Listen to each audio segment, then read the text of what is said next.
Welcome to your magic moon message. This is the Peace Dealer. The moon is in Aquarius and the sun is in Aries. Extraordinary, celestial, advanced understanding, mooning Aquarius, of sun in Aries. Your awareness of self. Let's say this again. Understanding moon of extraordinary advanced knowledge, Aquarius, moon in Aquarius, and then the sun in Aries is awareness of self. So we are coming into an extraordinary understanding of who we are, and given the 11th house quality of it, who we belong with. Meow. Meow. It's our favorite cat in attendance.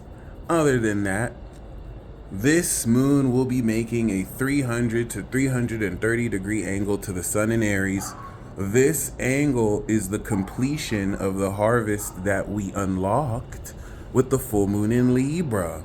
And now that you are completing this definition of the character, you are ready to activate a new direction of relative to individual actions authentic to you that carve this path. The moon in Aquarius near Pluto is awakening relative to this next 20-year cycle, the work you did since 2008, so that now you are understanding that you are connecting and attracting like-minded frequencies who you belong with and belong with you.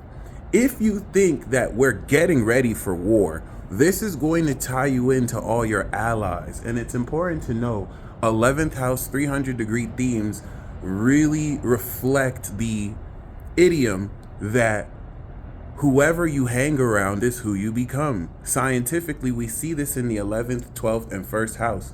The 12th house is your self-concept of belief, opposite your 6th house of lifestyle. And so the people who you hang around influence your behavior and unconsciously what you believe about yourself. If you are reflecting your individuality with certain people, you are, of course, are going to develop the qualities that they have. And this is a really great period to examine that, so that if you find that you are mirroring or reflecting with people who you shouldn't be around, you can start to, sort this through. But you're really going to understand who's in your corner and whose corner you are in.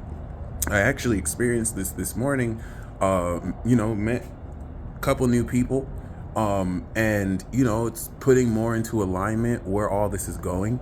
We're still just barely starting a new cycle, so you can see this in advance is getting to know certain people, groups, cultures that you will, of course, through this new cycle, move forward to. This is a stark contrast of Aquarius season of 2025, where we're now going to come into grander awareness of what this circle looks like.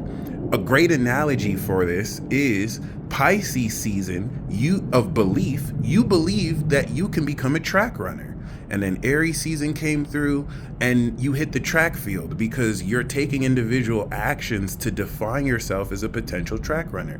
We had this full moon in Libra. You know what I'm saying? You got to practice, maybe run a race, albeit maybe unofficial, as the official race will be Libra season after the 6-month montage of practice to actually master your skill as a track runner. But once we step into this new moon in Aries, this is the official activation of yourself, acknowledging yourself as a track and field athlete. Taurus season after Aries season is the sign of material possessions. And if you're a track runner, you need cleats. You need to know the specific products you need to augment your value as a track athlete. And then Gemini season is where we start to activate abilities. Do you want to run? Do you want to jump? All right, this is what's going to prepare you for Libra season, where you're running official track meets and you're representing a team. Well, as you're starting to enter this track and world field, you're going to start to see, oh, these are the people who run track and field.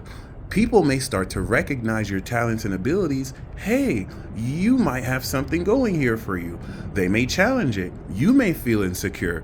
I don't know if I can run fast as these other people. Fast forward to 11 months from now in February, or whenever Aquarius season is, after you've run some track meets, you're coming into a extraordinary awareness in February of who more these people are and what more you can do. So this is a very unique period.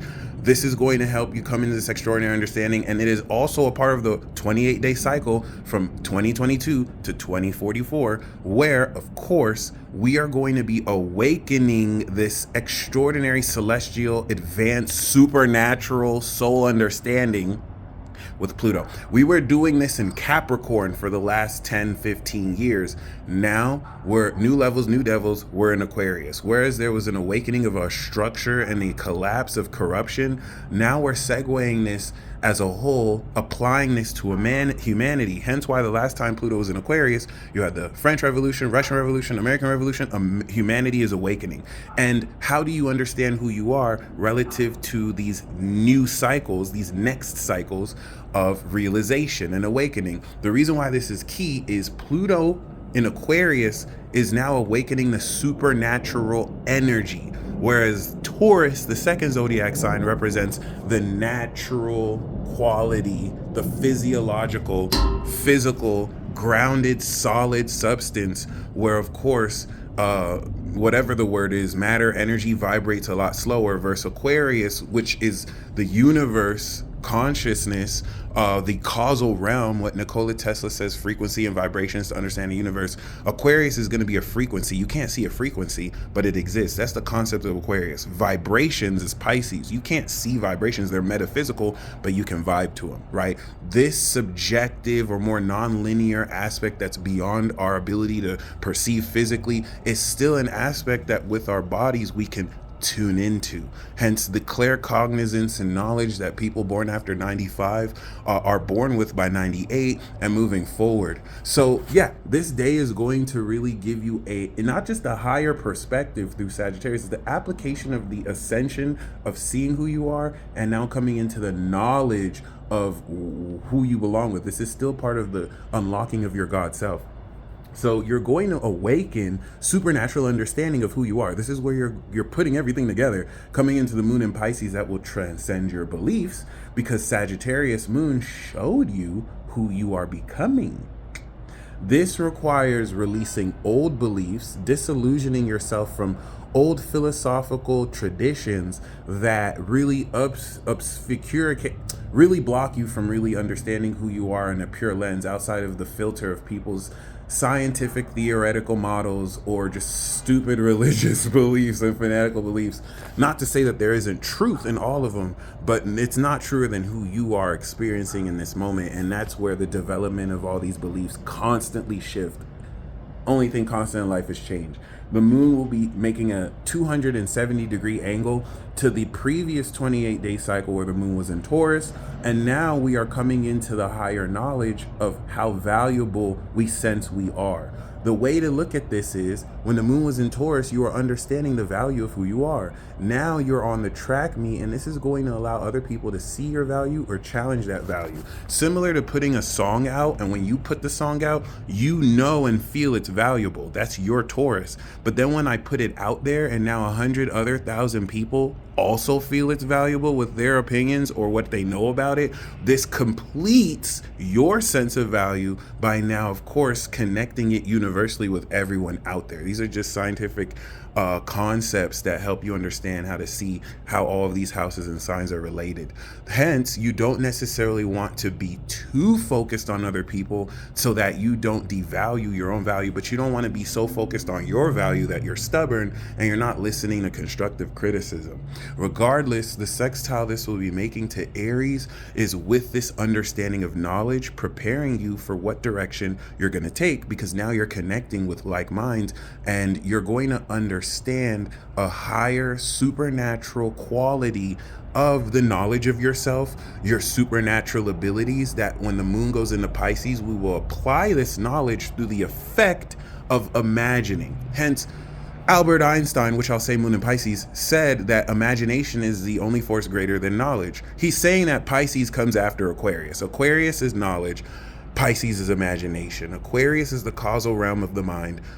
Pisces is the astral realm of imagination, this nonlinear place of dreams where things can, it's what Plato called as the realm of, forms versus this material realm where, in this physical form, you can only, when you make something, you can only make something limited to the material there, and it's not always going to be as perfect as your imagination versus reality. Okay, so what you're knowing about yourself, you're going to apply to imagine what you believe about yourself, and that belief is going to adjust your direction, and it will activate it. New moon in Aries. You want to get very excited because there's a whole host of drama and passion and action that we're getting ready to go into, but at this phase of the lunar cycle, we are clearing the field. This is the 11th house. That's the rewards of career, and you're going to be rewarded by understanding, relative to your character, who are the friends you share hopes and wishes with.